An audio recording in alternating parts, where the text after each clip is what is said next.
It's mailbag time here on Chicago Bears Now. First up is Muhammad, hashtag Bears. Should we call up Dak in the offseason since we all know Trubisky will be gone? Well, number one, Trubisky will be gone. So, that is a foregone conclusion in my opinion. We'll talk about this part of it first, and then I'll give my thoughts on Dak. Set to enter free agency after this year. Look, unless he's literally the best quarterback in the NFL over the next 5 weeks, it's over. And even if that happens, it's still over. I've seen enough. I think you guys have too. Look, we all wanted it to work. When you take a quarterback number 2, you want it to happen, but it's over, guys. We've seen enough. He's been a starter for 2.5 years and played some this season. He's a good backup quarterback in the NFL. It's hard to be a good starting quarterback. It's very hard. Guys that get drafted in the top 10 bust all the time at this position. Mitchell Trubisky just happened to be one of those, and unfortunately, the Bears drafted the wrong quarterback in 2017. The second part of your question, Mohammed, should we call up Dak? Sure, call the Cowboys, see if they're willing to trade him, but they've got the power. They can tag him again. They might sign him to a long-term extension. I would explore it if I was Chicago. Maybe his trade value is slightly down with the injury, obviously missing most of the season, but I don't think Jerry Jones is going to trade him. But hey, that's why you call him and see what the situation is. Should the Bears re-sign Mitchell Trubisky? I'll make this the pinned comment on today's video. Type Y for yes, type N for no. Look, if he wants to be a backup for $2 million, sure, but I'm going to type my N for no. I think the experiment is over. Let me know what you guys think down in the comments section. Red Yellow King, do you think the Bears should trade for Carson Wentz? We talked about this in our rumors roundup. You know, Big Cat tweets out, oh, this should happen, and then it circulates the internet. If it's cheap, sure, like if the Eagles are like, we're just getting rid of this guy, but he also costs a lot of money. He's set to make like $30+ million per year for at least 2 more years, maybe even 3. I need to look up the exact contract details, but he was a $100 million man when they extended him a couple of years ago, and he's been a disaster this year. His leadership has been called out in the past by former Bear Alshon Jeffrey. I don't know, guys. I would rather draft someone and groom my own quarterback at this point. I think Carson Wentz might be a broken quarterback. He is for sure for this year. Can he get back to that level he once was? Maybe, but at the same time, it's not like the Bears have done a great job developing quarterbacks literally at any point in their history. So, I don't know. I would rather start with someone fresh, but that's just me. Gavin Mosier, what wide receiver should the Bears look for in the offseason? I don't know. Have you heard of Allen Robinson? He's pretty good, and I hear he's set to be a free agent because your dumbass GM won't extend him. But hey, that's just me. Get Allen Robinson back here. Extend him. It's simple. Darnell Mooney's a great young player. Anthony Miller's an okay slot. You re-sign Robinson, you're fine. Harrison Reinstein, love the name. Did you hear about Vic possibly being fired? Let's bring him back as DC. If Vic Fangio's gone, sure, bring him back as DC. This defense played better under Vic Fangio. Producer Sam's actually a Broncos fan. He's out on Fangio as a head coach. Pagano's been fine as DC, but it hasn't been quite as good as it was with Vic Fangio. So, hey, sure, I got no problem with that. All right, next up here, Deandre Jackson. Who do you want as GM and coach? Oh, man. We've talked about Louis Riddick in the past. I know a lot of you guys are interested in him. He has a good relationship with the Bears organization. Hasn't been in a front office in like 6 or 7 years. How much does that hurt? I know he's connected to the game still. Obviously, has been an analyst for a while.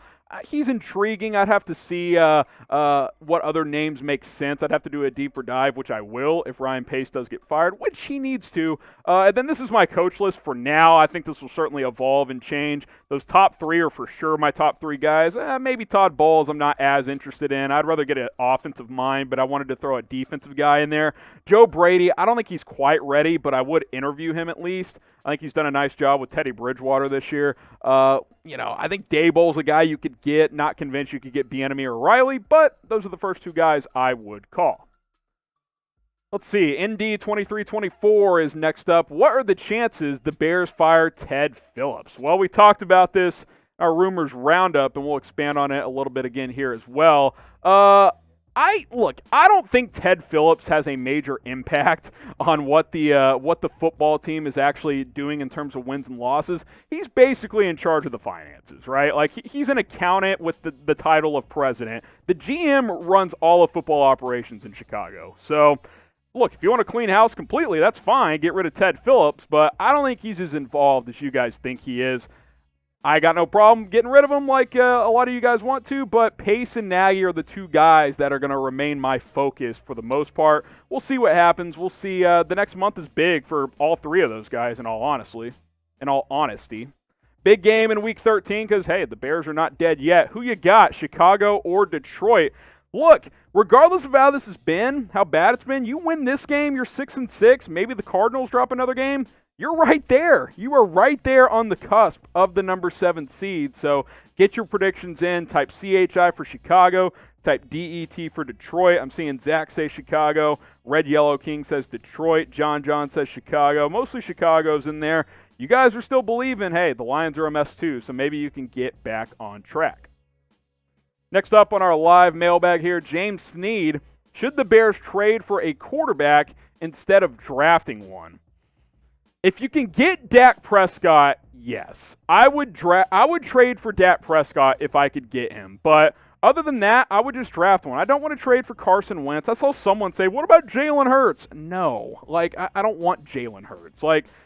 Trade for Dak, sure. Otherwise, I'd rather draft a guy. And the only reason I'm saying I would trade for Dak over drafting one is you're not going to be picking in the top 5, so it's not guaranteed you'll get one of the top guys if you do draft one. That's why, look, if you have the 15th pick and Dak's available via trade, yeah, that's something I would definitely consider. Sagar Galani, let me know if I pronounced that right. Worst Ryan Pace decision. Oh, my God. There's, I guess, trading up from 3 to 2 to get Trubisky and the amount they traded for. Not just trading up for him, but the fact that, look, forget Mahomes in the conversation. Not everybody was sold on him. That's fine. Deshaun Watson won a national title and was easily the best college player in college football for 2 straight years, and you traded up for Mitch Trubisky. That's disastrous. And you paid Mike Glennon $45 million. That's bad. That is very, very bad. I think the Trubisky one's the one that stands out, but Glennon's bad as well. It's clear he is not an evaluator of quarterback talent. Let's see, Eamon Elias, do you think it would be worth trading Mack for the first or second round pick? Would I trade Mack for the number 1 or number 2 overall pick?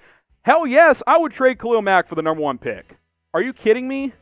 The number 1 pick, I can get Trevor Lawrence? I love Khalil Mack. I'm trading him for Trevor Lawrence, though. The Jets aren't going to do it, though. Why would they? For the number 2 pick, I'd probably do that as well. And I love Khalil Mack. But if you can get Trevor Lawrence or Justin Fields for only Khalil Mack, I'm doing it, man. I am definitely doing it because this franchise is starving for a franchise quarterback. Now, the betting odds for this week's game, the Bears are 3-point favorites, and the over-under is set at 44.5. Hey, what do you know? I told you guys for 2 weeks to bet the under in the Packers game, and it was 67 points. I was wrong on that. Maybe you're a better gambler than I am, and if you are, there's only one place you can make some money, and that is Bet Rivers. Go to chatsports.com/betil if you are in the state of Illinois. If you're in the state of Indiana, go to chatsports.com/betin. I want to further explain it. You can deposit and sign up from anywhere in the U.S., but to actually place a bet, you must be within state lines of either Indiana or Illinois. So, hey, maybe you're like, family's in Indiana. I'm going to be there later this year. Chatsports.com/betin. Illinois, same deal. Chatsports.com/betil. A lot of you guys live in those states anyway, so get going with Bet Rivers. They will give you a 100% deposit match up to $250. All right, Ape is up next. What do you think of re-signing Taylor Gabriel? I don't know what's up with Gabriel. They cut him and no one signed him. I think the injuries have really gotten to him. He was banged up all of last year. He's a solid number 3 type of receiver, and no team signed him. That tells me something's wrong with the medical there because he's had a nice little career. If you want to look at him this offseason, fine. I don't think signing him for the remainder of 2020 makes sense, but hey, in 2021, got no problem bringing him back. Ghostly Chino, what do we draft first, tackle or guard? Best available. Seriously, I will say this. If a really good left tackle's on the board, take him. Charles Leno sucks. You got to get rid of him. Cut him, save some money, draft a left tackle, either in the first or second round, and then I think you should draft at least 2 more offensive linemen in the first 4 rounds. Your first 4 rounds, I'm not even joking when I say this, quarterback, 3 offensive linemen. That's your draft. Like, that is your draft. Trade down to get more picks if you don't like a guy on the board when you select. Maybe you have to take a receiver if you don't extend AR, but yeah, I think you got to get a tackle and a guard, if not two. Jay Les is next up, hashtag Bears. What does A-Rob stay with a new GM?